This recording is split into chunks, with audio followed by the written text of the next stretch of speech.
Swayam Prabha. Digital India. Educated India.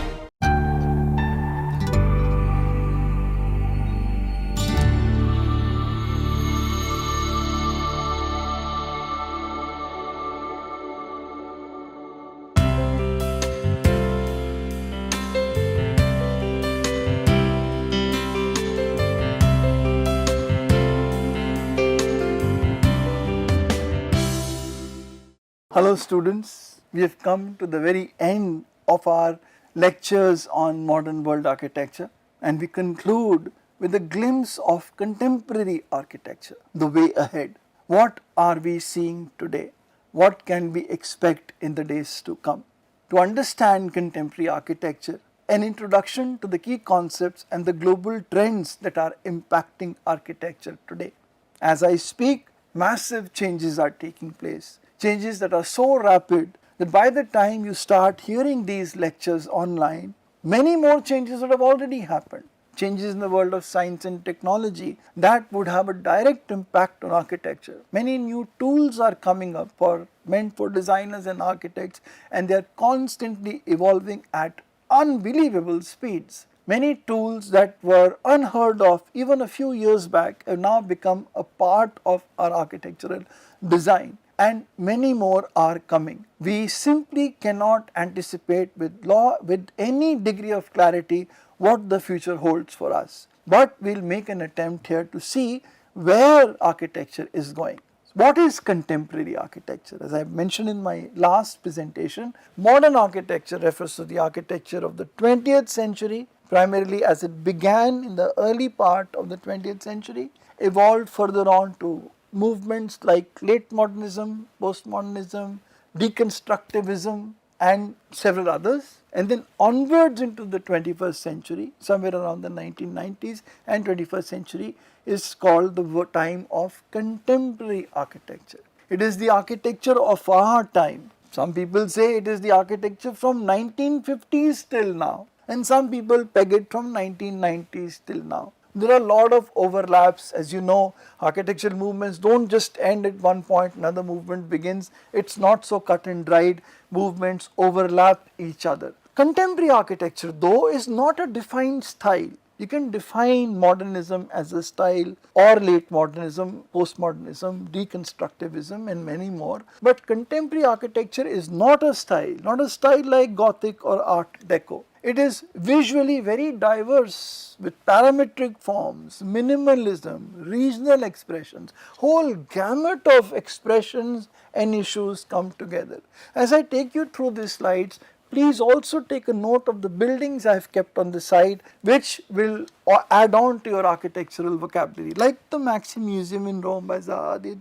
We've already seen that before, or the Bosco Verticale in Milan by Stefano Biori in 2014. Contemporary architecture is both plural and dynamic. It's not one look or method.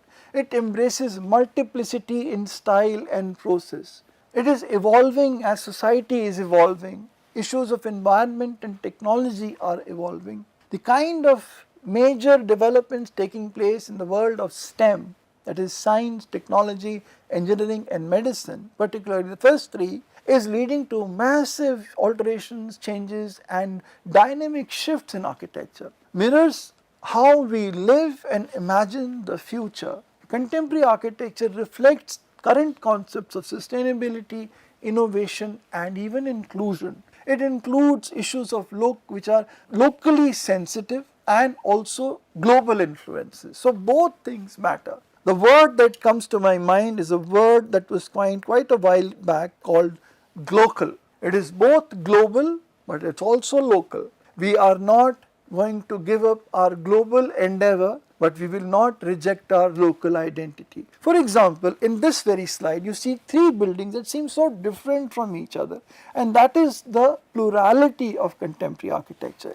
We have a primary school in Burkina Faso in Africa by Francis Kere in 2001, which is a part of regional modernism. To be even more critical, I can say critical regionalism. The Haider Aliyev Center, which is all about fluid parametric structure, and then we have a green building called the Pixel building in Australia by Studio 505. This kind of buildings not only show the plurality of contemporary architecture, something that wasn't so evident in the times past. In the modern times, for example, modernism brought in a very universally similar palette all over the world. There was a sameness about it. That sameness has disappeared completely. Architecture is very widely varied today because local context along with global context work together, and as you see here, region wise also it's very diverse. We have it in Africa, we have it in Australia, and we have it in Azerbaijan. So 3 different continents, 3 different architects, 3 different building typologies, and 3 different ways of making it. There can be many more. Now when we try to compare modernism versus contemporary, modernism is early 20th century, is for function, rationality, minimalism, no ornament, but also a sense of placelessness.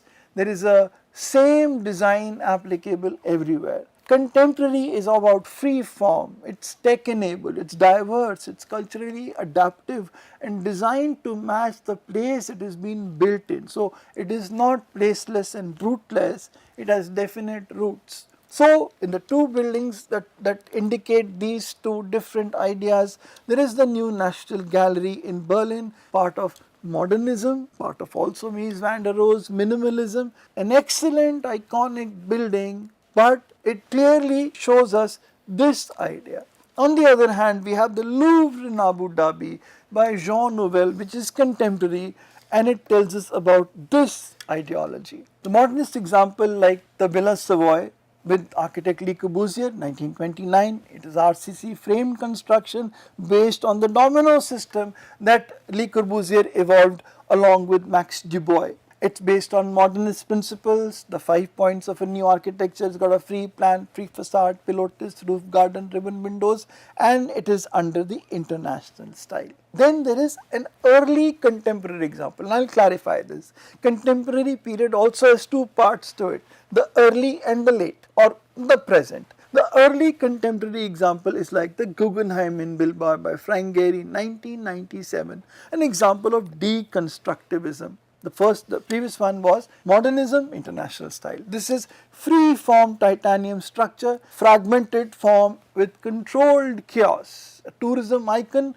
led to what came to be known as the Bilbao effect. And then the current contemporary example, the Haider Aliyev Center in 2012 by Zaha Hadid, an example of parametricism with flowing surfaces which are digitally designed, exterior sweeping form, and the interior curves that you see here. Indian example also, but going way back in 1977 to 92, IIM Bangalore by B.V. Doshi, an example of critical regionalism, a truly modern Indian building using local stone, shaded corridors, a cultural response, visuals like courtyards, corridors, and plan, the way the overall plan has been organized, the way the courtyards have been organized, this corridor, a covered plaza leading, covered walkway leading from the main institute to the dormitory section. So again, if we compare modernism versus contemporary, modernism from the 1920s to the 1950s, Farnsworth House is the example. Contemporary, again we can shape it or we can talk about it from the 1950s till now by saying early contemporary 1950s to 90s and current contemporary from 1990s till today. This is based upon my own nomenclature that I have slowly evolved as I have studied these buildings. How can I categorize them? Because I came to this point where I saw 2 different points of talking about contemporary from 1950s till today, another aspect looking at 1990s till today. Then I reflected on that and I said, can we not just split it into 2 by saying 50s to 90s we talked about early contemporary, and 90s to today we can talk about current contemporary. So the Edge in Amsterdam by PLP Architecture, probably the greenest building in the world or the smartest building in the world today, was done in 2014 and we've looked at it. Now when we look at modernism versus contemporary architecture, let us look at some of the aspects and how they correlate with each other. Attitude. In modernism there was a fixed rule, there is one right way. In contemporary there is flexibility. It's open to change and open to challenge. Form, straight lines, boxes, simple shapes. Contemporary, it's curves, folds and creative forms. The approach and visual style, the same design everywhere, most buildings look similar, but here there are different designs for different places. Buildings look very different one from the other. The tools was hand drawing in simple geometry. The tools here are digital, parametric, artificial intelligence. The style was one style, it was clean and repetitive. Here there are many styles and mixed ideas. The examples are like Villa Savoy and Bauhaus. The example here is parallel to Villa Savoy. There is the Wall-less House by Shigeru Ban. Then there is the Heather Aliyev Center, the Maxi Museum, etc. Another thing that we find is the way technology evolved led to the evolution of the built form. The reason why there were straight lines and boxes, etc. was because the kind of tools we had to be able to imagine the kind of forms, the fluid form that we see today was simply not available. Our CAD limitations were there. So even if imaginations were possible, to convert that imagination into a drawing which was buildable was difficult, and then to actually put that on site was even more difficult. The relationship between CAD, computer aided design, and CAM, computer aided manufacturing, was weak. Something that started getting overcome with projects like the Guggenheim Bilbao, where I have talked about this very aspect, how fluidly the information from CAD was passed on to CAM for manufacturing. Now when we look at movements, then 1920s to 1950s is about modernism, it's about functionalism, minimalism, and most of all, form follows function. 1960s to 80s, late modernism, abstract geometry with advanced structure. This is a radical progression of modernism with Richard Meyer Smith House. The projects that I have listed here, most of these projects we have actually covered in our previous presentations. We have seen the Smith House, we have seen the glass pyramid by IMPI. 1960s to 90s is also postmodernism, which was an anti-reaction against modernism. It's about historical recall, ornamentation, double coding, which means the building speaks two languages, one to the specialist and one to the common onlooker. We have looked at Michael Graves' Portland building, we have studied Charles Moore's Piazza d'Italia. 1970s onwards till today, high-tech architecture, which began as high-tech in style and then became high-tech in substance. We have seen that entire progression in our series on high-tech architecture with exposed services, inside out, structure as aesthetic, Richard Rogers, Lloyds of London, Foster's HSBC, and many more. 1980s to 2000s, we looked at deconstructivism with fragmentation, non-linear forms, controlled chaos, dynamic geometry with works of Gehry in the Guggenheim, Eisenman's Wexner Center with that hanging column in the air, Libeskin's Jewish Holocaust Museum or Jewish Museum in Berlin. Critical regionalism from the 80s till today using local materials, climate response, contextual sensitivity with works of Doshi like Sangat, Zumthor's Therme Walls and Glenn Murcutt's Magne House in Australia. 1990s to today is contemporary. So here in this part I am not focusing on early contemporary and current contemporary, I am just focusing on contemporary as pluralistic, digital design, environmental and social consciousness with works of Zaha Hadid, works of PLP, the works of Bury in the Bosco Verticale. These three buildings also we have looked at in the previous presentations. Now when we look at postmodern, late modern, contemporary, we need to understand the distinction. Just to recapitulate it with you, in late modernism we had seen the intensified principles of modernism. They were sleek, expressive, even high-tech. Focus on structure, geometry and light that we saw with regard to the Athenaeum. Engineering driven teamwork. The whole building comes up as a result of series of teams working together and then clubbing the entire thing together with several assemblies being put together into one building. HSBC building by Norman Foster or even the Lloyds of London here by Richard Rogers. Postmodernism was a reaction against the rigid, uniform, impersonal character of modernism. Therefore, postmodernism was playful, was symbolic, had historical recall with buildings like the Portland building by Michael Graves. There was use of ornament and color like in this building. There was also double coding. There was public symbolism and irony. There was even a symbolic notch, for example, in the AT&T building designed by Philip Johnson. Contemporary architecture, on the other hand, takes us even further. It's an umbrella term that includes both late and postmodernism, but also includes deconstructivism, sustainable or green design, critical regionalism, parametricism, digital architecture. All of it fall within the purview of contemporary architecture,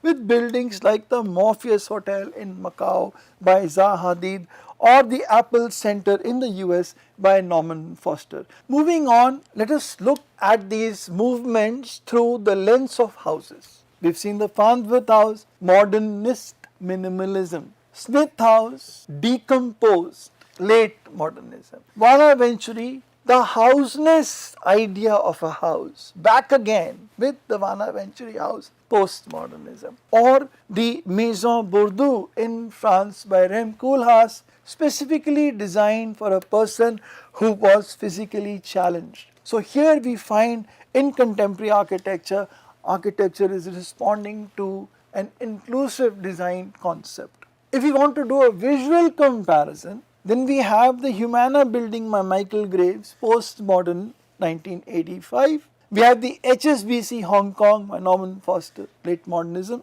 1986. And we have the Oasis Hotel in Singapore by Wah Architects in 2016. And you can see how dramatically the buildings shift visually. The key features of contemporary architecture, there is one thing, it's global. It's not limited only to Western architecture, and I'll talk about it. Second is it's very plural and diverse. It's postmodern, it's parametric, it's critically regional, all of it in different buildings. It is contextual also. So though it is diverse, but it responds to a context. It responds to climate, to culture, to materials. It is integrated technologically. Rather, technology is integrated into the building with digital tools and smart systems and IoT devices. So again, we have three buildings here. There is the Jules Changi Airport in Singapore by Moshe Safdie, and this is about digital form. Then we have the Pulitzer Hall in the US by Tadao Ando 2005, and this is about minimalism in concrete. Then we have the Galaxy Soho in China by Zaha Hadid in 2012. This is fluid part of parametric architecture. Now when we talk of pluralism, or that is diversity in forms and ideas, includes minimalism, parametricism, biomorphism, and regional modernism or critical regionalism. Let us take the example of the Parish Art Museum in the US by Herzog and de Meuron, which is minimalistic. It's a long barn-like structure combining minimalism with a rural context. I'll show you these pictures because I could not accommodate them on this slide with this big table, but I'll show you the pictures. There is Harbin Opera House in China by Mad Architects, parametricism, organic form through parametric digital tools inspired by the local snowy landscape. Then the Eden project that we saw in the previous presentation of Nicholas Grimshaw, which is biomorphism. It's a geodesic dome shaped like soap bubbles, and biomimetic, mimicked from biology structure. Then the Beth Ur Rof Mosque in Dhaka by Mariana Tabassum, regional modernism or critical regionalism, brick construction with natural light, thermal comfort and calmness. These are those buildings. Now here you see one interesting thing. Without the pictures, it's not the same thing at all. Just text is never going to be enough in architecture. You see the pictures and the idea becomes clear. The barn-like rural building, minimal architecture of Herzog and de Meuron. The Harbin Opera House in China, fluid form, parametric design by Mad Architects. The Beth Ur Rof Mosque in Dhaka is talking about critical regionalism, exposed brickwork, very calm and soothing spaces within the mosque. or the Eden project. By my MacTech, these soap-like bubbles that have been created. This is all about diversity, about pluralism. Then we come to contextual sensitivity. When we look at, for example, the Friendship Center in Bangladesh by Kashif Chaudhary, it uses local brick, water courtyard, minimal carbon footprint. When we look at the Yinchuan Museum of Contemporary Art in China, the form repeats the desert dunes. It uses regional tones and passive strategies. When we look at the Pamira House in Maharashtra by Bijoy Jain, it blends traditional materials and techniques with modern design. It's sensitive to local environment and culture.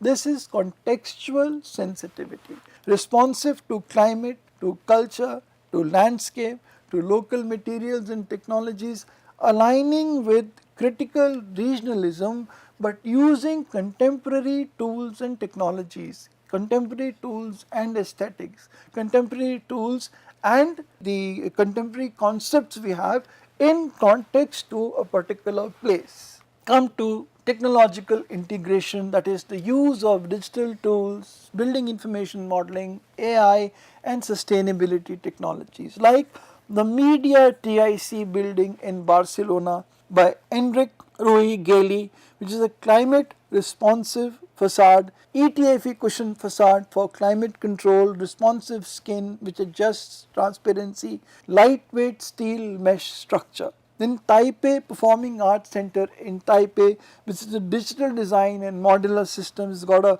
modular theatre formats, it's got truss supported sphere that you see here supported by this structural system, digitally optimized circulation and visibility. Then we have the Tesla Gigafactory in the US, which is based on industrial AI and renewable integration. It has got the largest footprint by a building in the world. It's AI optimized, optimized logistics.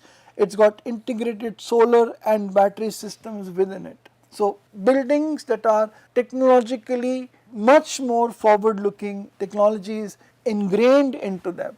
The global nature of contemporary architecture, it is so this is one very important thing that is happening in contemporary architecture. Earlier in the modern times of the 20th century, you talk about architecture, you were talking about certain continents. Major architecture was coming out of Europe, out of America, out of Japan.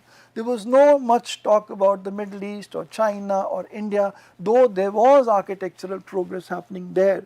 But much of the important work was in these parts. Definitely not Africa, very little was heard of Latin America. But today it is not just about Europe and America, it's a global phenomenon shaped by diverse local contexts, technologies and values. There are cross-cultural flows, hybrid identities and shared global concerns, for example climate change. Pluralism and diversity is there in aesthetics, in practice and in ideology. Voices, architectural voices are being heard from Africa, from Asia, from South Asia, from Latin America that are shaping design. For example, the Franco-German embassy, this interesting building by Marina Tabassum in Dhaka, or the Leo Doctors Housing in Africa, Burkina Faso by Francis Kere, or a set series of buildings just to show you that the global south is in no way behind what is happening in the first world countries.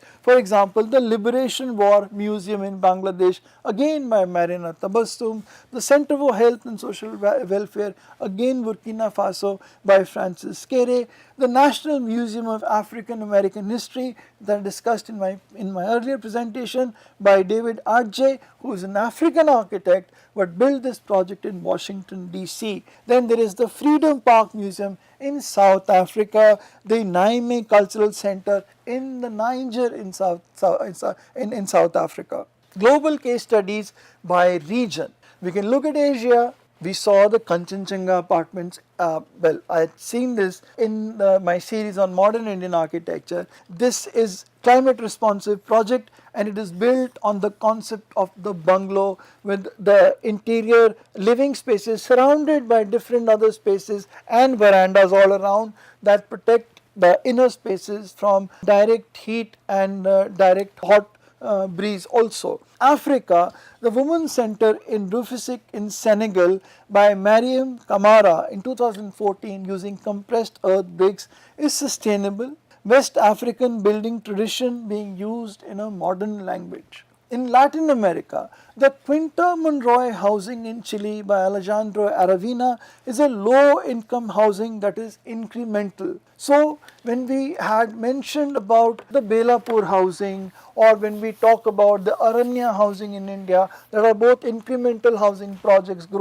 projects which have got incremental growth in them, this is very similar but in Latin America. In the US, with the Broad Museum in Los Angeles, Diller, Scofidio and Renfro show us a high-tech form with porous white fiberglass reinforced concrete panels. Come to technology and innovation. We are talking today about parametric design using software, for example Rhino and Grasshopper.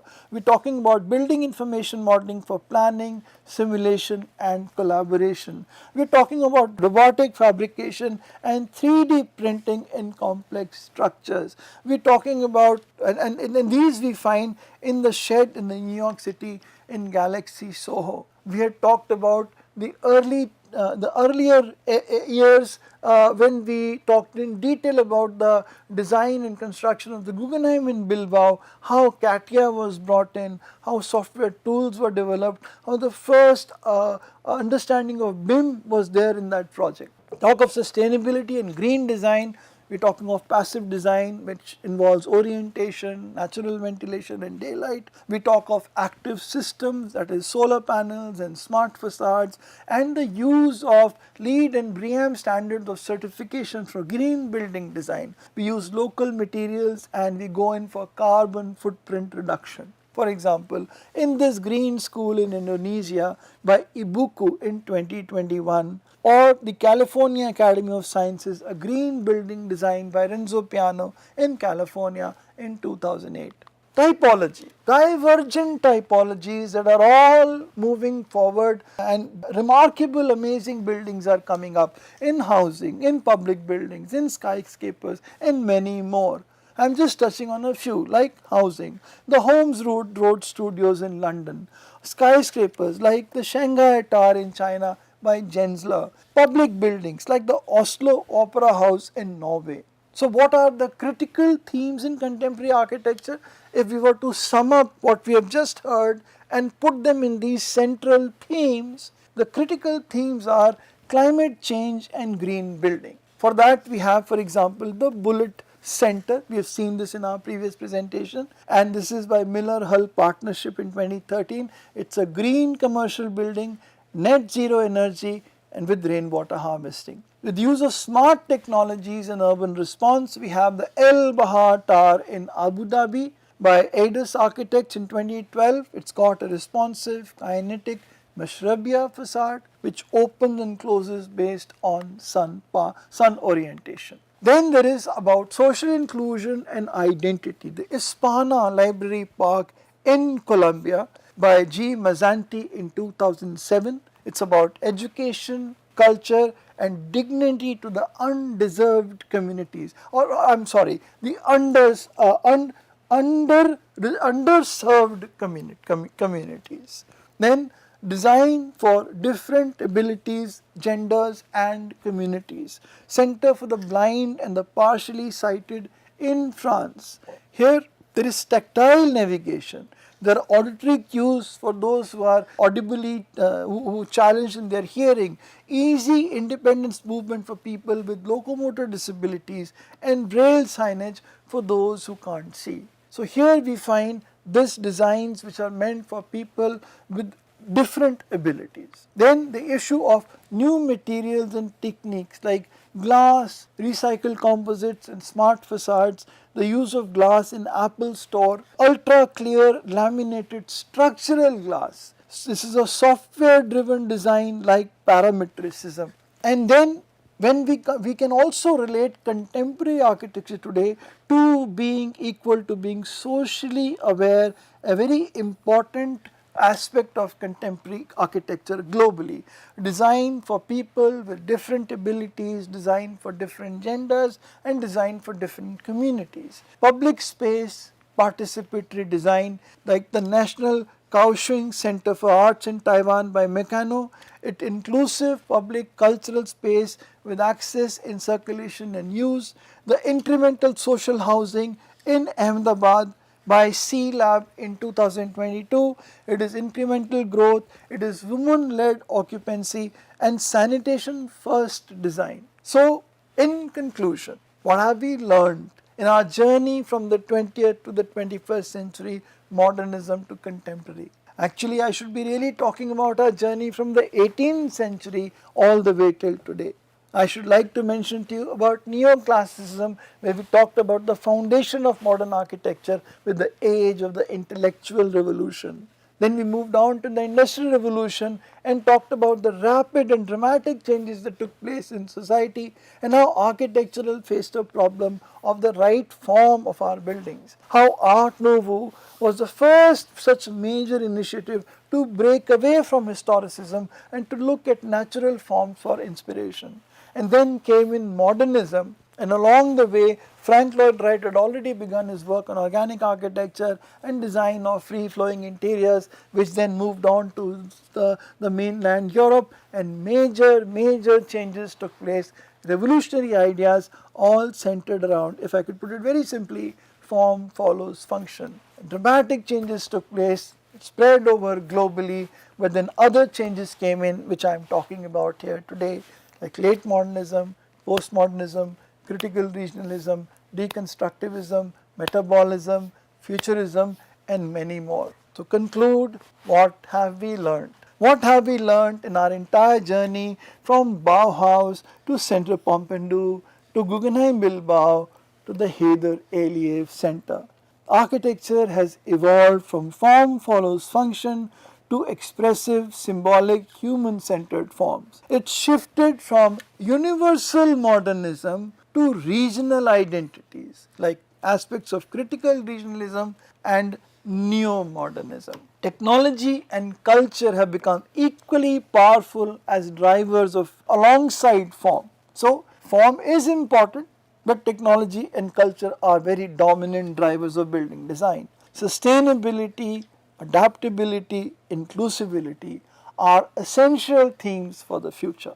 In conclusion, our architecture of the 21st century is looking towards sustainability and climate action, net zero buildings, circular construction, green buildings, looking towards technology integration with AI, robotics, smart homes, digital twins, Internet of Things, looking towards human-centered design with neuroarchitecture, inclusivity and well-being at its center. We are looking at cultural identity, looking at local materials, vernacular revival and a global local balance in our building. In conclusion, contemporary architecture, we can say thus, is evolving, it is global, it is plural. It is built with tech, but it is rooted in people and place. These two buildings here are reflective of these tremendous changes that are taking place in architecture. In conclusion, technology is preparing us to study and understand 21st century challenges. Contemporary buildings are being built across continents with such diversity, such contextual identity that we have never seen before. Two buildings here are the Ningmo Museum in China or the Newling Art Center in Sri Lanka. This journey will continue.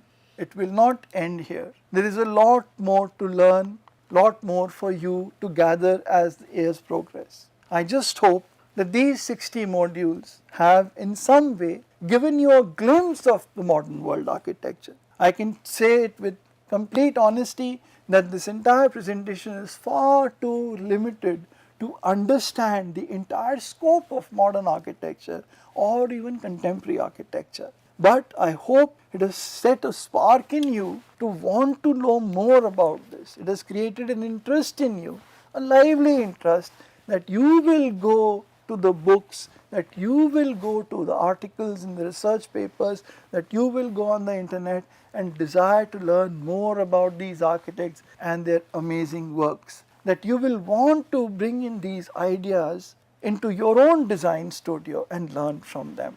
As I conclude, I want to thank the e-learning center of IIT Roorkee for their amazing contribution to enable us and give us these facilities to do this job as we have been able to do today.